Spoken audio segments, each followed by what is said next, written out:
I want to talk about executive benefit planning. Um, you might be paying market salaries to your executive team, but you've got a lot of competition for your talent.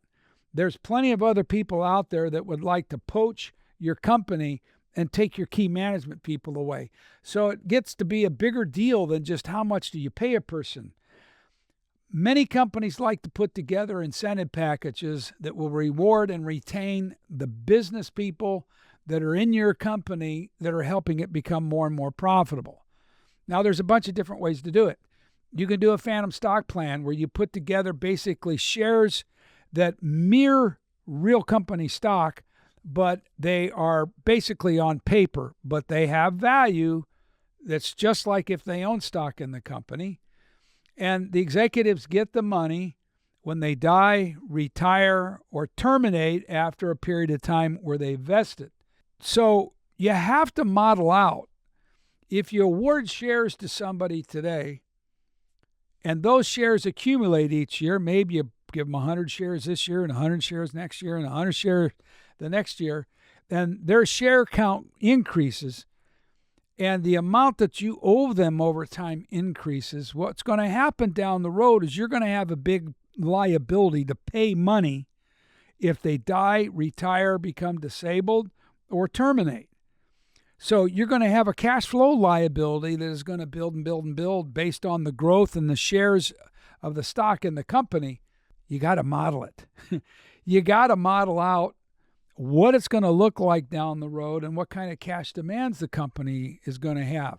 Then you might decide, we got 5 key people, but we're going to start with 3.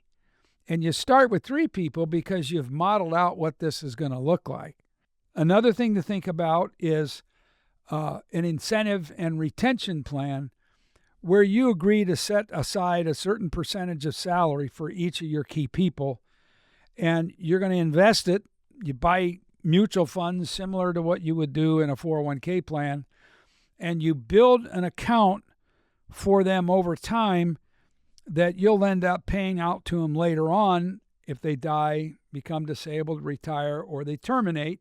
Obviously, they got to be vested before they can take anything with them, and you'll put a vesting schedule together.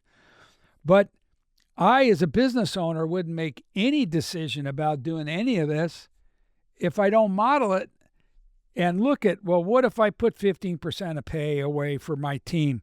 By the time they hit retirement, what's that going to look like for them? Are they going to be incentivized by that amount? Maybe it should be 20% of base pay. Maybe 15% of base pay is plenty. Maybe you do 20% of base pay for some and 15% of base pay for others. Modeling it is really, really important before you make the decision to do anything.